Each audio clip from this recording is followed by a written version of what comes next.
깊은 밤, 편안한 잠을 위한 이야기, 꿀잠 이야기꾼입니다. 오늘 밤 여러분께 들려드릴 이야기는 신의 영역에 닿고자 했던 거대한 이무기의 오랜 염원과 그 염원을 완성시킨 한 인간의 순수한 마음이 얽힌 용소의 전설입니다. 용이 승천한 자리에 생긴 깊고 푸른 소에 얽힌 숭고한 이야기를 따라가 보겠습니다. 아주 깊은 산골짜기 햇볕이 잘 들지 않는 곳에 용소라고 불리는 깊은 웅덩이가 있었습니다. 이 물은 아무리 가물어도 마르지 않았으며 바닥을 알 수 없을 정도로 깊고 검푸른 신비로운 기운을 뿜어냈습니다. 마을 사람들은 이 소에 용이 되지 못한 거대한 이무기가 살고 있다고 믿었습니다. 전설에 따르면 이무기는 용이 되기 위해 1000년의 시간을 기다려야 한다고 했습니다. 이 근처 마을의 지원이라는 마음씨 착하고 관찰력이 뛰어난 젊은 여인이 살았습니다. 다른 사람들은 용소를 두려워했지만 지은은 왠지 모르게 그 깊고 어두운 물에 애착을 느꼈습니다. 저 깊은 물 속에는 무엇이 숨어 있을까? 모두가 두려워하지만 나는 저 고독한 깊이가 느껴지는구나.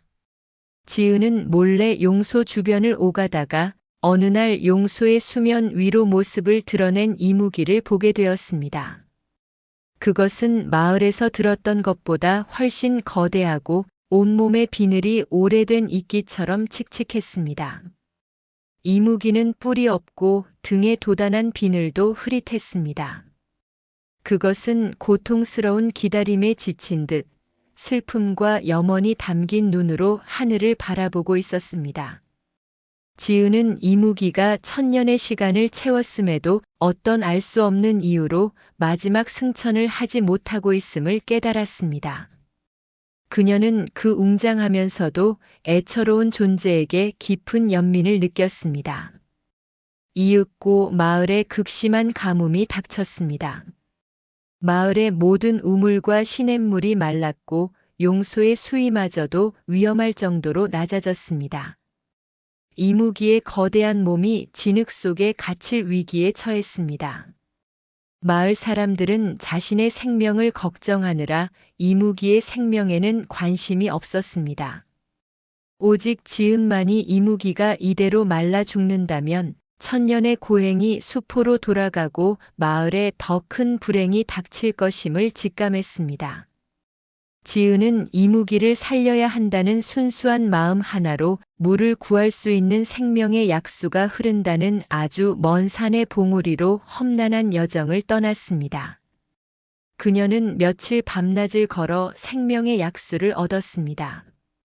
마침내 용소로 돌아온 지은은 거의 진흙 속에 갇혀 힘없이 숨만 쉬고 있는 이무기를 발견했습니다.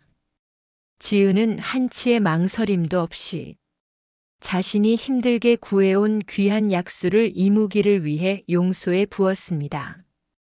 이무기님, 부디 이 물을 드시고 힘을 얻으소서. 당신의 1000년 염원이 여기서 멈춰서는 안 됩니다.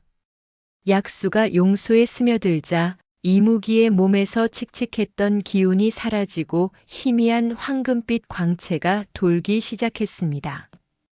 이무기는 고통스러웠던 몸을 일으켜 세우고 깊은 감사와 존경이 담긴 눈빛으로 지은을 바라보았습니다. 이무기는 감사의 표시로 자신의 영적인 힘을 짜내 하늘이 내린 보물인 여의주를 토해냈습니다. 이무기는 여의주를 지은에게 맡기며 인간의 언어가 아닌 영적인 깨달음을 전했습니다. 나의 은인, 1000년의 고행보다 그대의 순수한 마음이 나에게 승천의 기회를 주었다. 내일 천둥이 치는 날 이 여의주를 하늘로 올려라. 그것이 나의 운명이다.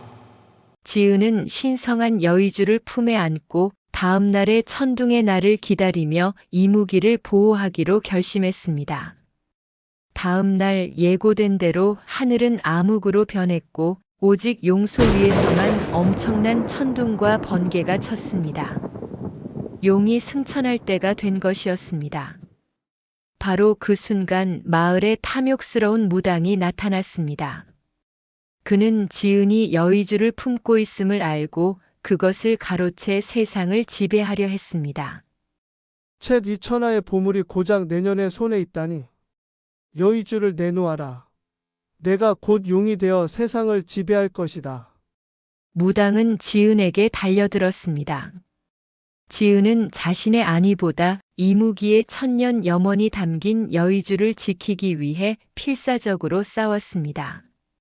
무당이 마침내 여의주를 움켜쥐려는 순간 용소에서 이무기가 거대한 몸을 일으켜 세웠습니다.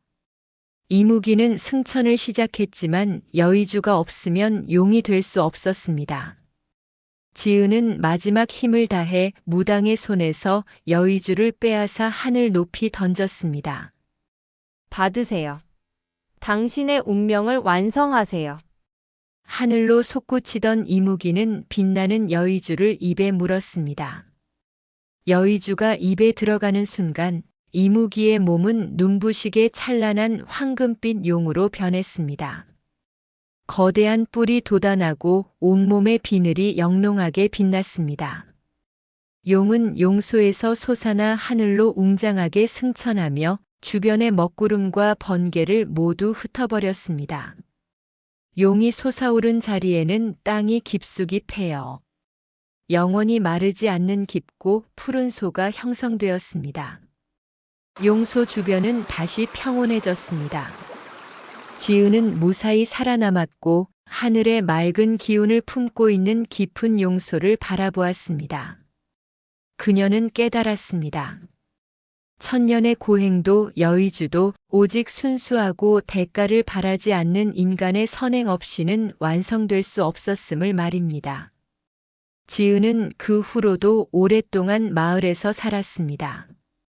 용소는 그곳에 영원히 남아 가뭄에도 마르지 않는 생명의 근원이 되었습니다. 마을 사람들은 용소를 성스럽게 여겼고 지은의 순수한 마음을 기렸습니다. 용소의 깊이는 이무기가 용이 되기까지 쌓았던 천년의 인내심과 그 완성을 위해 희생했던 한 인간의 숭고한 덕을 상징합니다. 이 전설은 우리에게 가르쳐 줍니다. 가장 위대한 운명조차도 결국은 순수한 마음과 나눔이라는 인간의 가장 기본적인 미덕을 통해 완성될 수 있다는 것을요. 꿀잠 이야기꾼의 이야기는 여기까지입니다. 용소의 깊이처럼 평온하고 깊은 잠 주무세요. 안녕히 주무세요.